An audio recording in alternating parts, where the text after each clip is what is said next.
Avez-vous déjà entendu parler des anges déchus? Selon la Bible, les anges sont des êtres puissants créés par Dieu, mais beaucoup se sont rebellés et ont été expulsés du ciel. Certains d'entre eux sont venus vivre sur terre, ont pris une forme humaine et ont même eu des relations avec des femmes. Mais au fait, que leur est-il arrivé? Où sont situés ces anges de nos jours? Regardez cette vidéo jusqu'à la fin. Je vais tout vous révéler à leur sujet. Pour comprendre la localisation des anges déchus, nous devons d'abord découvrir quelques informations à leur sujet, et la première que nous avons à ce sujet se trouve dans le livre de la Genèse, chapitre 6, versets 1 à 4. Voici ce qui est écrit. Lorsque les hommes eurent commencé à se multiplier sur la face de la terre, et que des filles leur furent nées, les fils de Dieu virent que les filles des hommes étaient belles, et ils en prirent pour femmes parmi toutes celles qu'ils choisirent.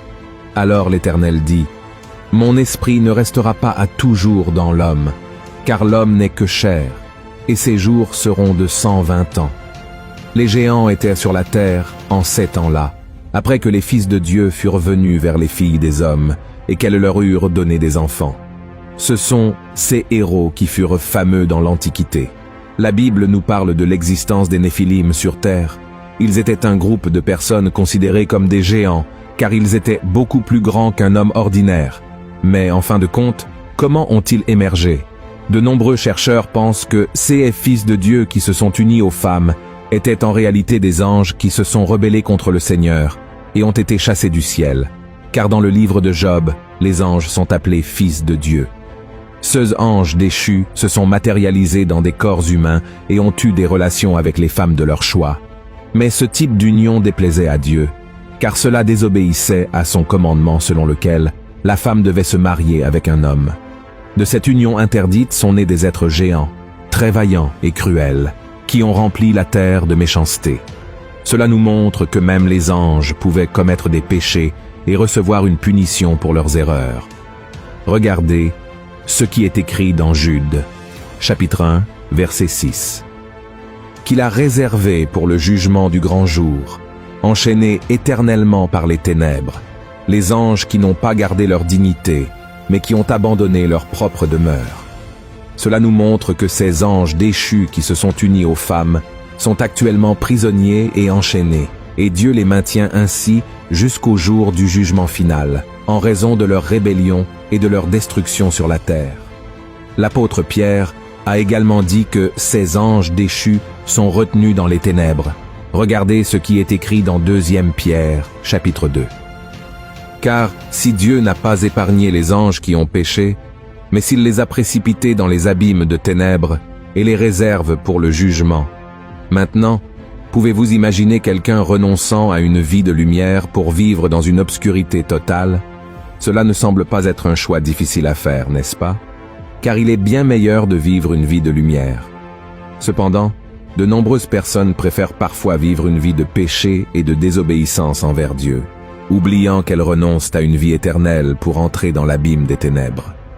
Cela se produit parce que beaucoup ne prennent pas au sérieux la miséricorde du Seigneur. Dieu nous épargne chaque jour d'être jetés en prison. Il nous montre le chemin pour revenir à lui, mais malheureusement, beaucoup préfèrent se rebeller contre lui et contre sa parole, et comme nous le savons déjà, cela ne finira pas bien. La Bible dit dans Jean, chapitre 3, verset 19, que la lumière est venue dans le monde, et cette lumière, c'est Jésus, mais les hommes ont aimé les ténèbres plutôt que la lumière, car leurs œuvres étaient mauvaises, et ils n'ont pas voulu se repentir. Alors, frères et sœurs, que cela nous serve d'avertissement à tous, amen, et en plus de ces anges maléfiques qui sont actuellement emprisonnés, il y a aussi les autres anges qui se sont rebellés contre Dieu aux côtés de Lucifer, et ils ont été chassés du ciel. Voyez ce que dit la Bible. Te voilà tombé du ciel, astre brillant, fils de l'aurore. Tu es abattu à terre, toi, le vainqueur des nations. Tu disais en ton cœur, je monterai au ciel, j'élèverai mon trône au-dessus des étoiles de Dieu, je m'assiérai sur la montagne de l'assemblée, à l'extrémité du septentrion. Je monterai sur le sommet des nues, je serai semblable au Très-Haut. Lucifer était un ange de lumière, mais il a péché en laissant l'orgueil dominer son cœur et en désirant être plus grand que Dieu. Ainsi, il est devenu Satan, ce qui signifie adversaire. Dans le livre d'Ézéchiel, chapitre 28, la Bible affirme qu'on a trouvé la méchanceté et la violence dans son cœur, nous montrant que même les anges avaient le libre arbitre et la sagesse. Mais ils ont choisi de ne pas écouter Dieu et ont cédé à l'orgueil, se rebellant contre lui. La Bible affirme que Satan a réussi à diriger un tiers des anges célestes, mais ils ont été expulsés et jetés sur la terre, devenant des anges déchus. Maintenant, où sont-ils?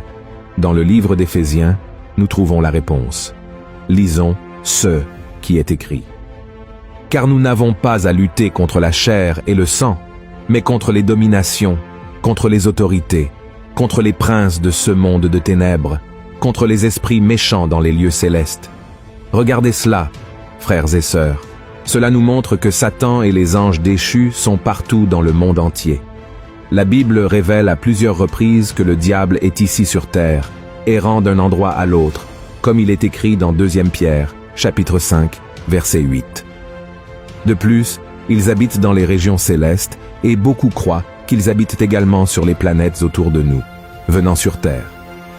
Ceux démons qui habitent dans les régions célestes lancent des flèches enflammées contre nous et dans nos pensées, en plus d'essayer d'empêcher les bénédictions de nous parvenir par le biais des anges. Dans le livre de Daniel, chapitre 10, verset 13, il est dit qu'un ange a été empêché par Satan pendant 21 jours de transmettre une révélation à Daniel, jusqu'à ce que l'ange Michel vienne et l'aide. Frères et sœurs, il y a une leçon puissante que nous pouvons apprendre de tout cela. Dieu montre que même les anges n'ont pas été épargnés par la punition pour leurs actes. Et s'il n'a même pas épargné les anges qui étaient à ceux côtés, je suppose qu'il n'épargnera pas une génération qui ne veut même pas savoir de Dieu. Nous savons que le Seigneur nous a donné le libre arbitre pour choisir comment nous voulons vivre nos vies. Si nous choisissons de vivre en obéissance au Seigneur et à ses enseignements, nous recevrons certainement tout. Ce qu'il nous a promis, y compris une vie à ses côtés, pour toute l'éternité. La Bible dit dans Éphésiens, chapitre 2, que le salut est par la grâce, par la foi en Jésus, et non par nos bonnes œuvres. Tout ce que nous devons faire, c'est nous repentir et croire que Christ est mort et ressuscité pour nous sauver. Dans 2 Pierre, chapitre 2, verset 9, il est écrit que Dieu sait comment délivrer les justes de l'épreuve et, en même temps, maintenir les impies en punition pour le jour du jugement, c'est-à-dire ceux qui refusent de se repentir et de suivre Jésus. Cela signifie que Dieu connaît le cœur de chaque personne et ses actions. Il sait qui obéit à sa parole et qui désire vraiment vivre à ses côtés. Mais lorsque quelqu'un décide de rejeter les enseignements du Christ et d'ignorer son sacrifice sur la croix, son destin sera certainement celui des ténèbres et des prisons éternelles. Alors, mon cher frère et ma chère sœur, acceptez aujourd'hui l'invitation du Seigneur et cherchez à marcher dans la lumière avec Jésus chaque jour. Vous verrez que c'est la meilleure décision qu'une personne puisse prendre dans la vie. Amen. Si vous avez aimé ce message, partagez-le sur WhatsApp, sur Facebook. Propageons le message de Dieu à tous et je vous attendrai dans la prochaine vidéo.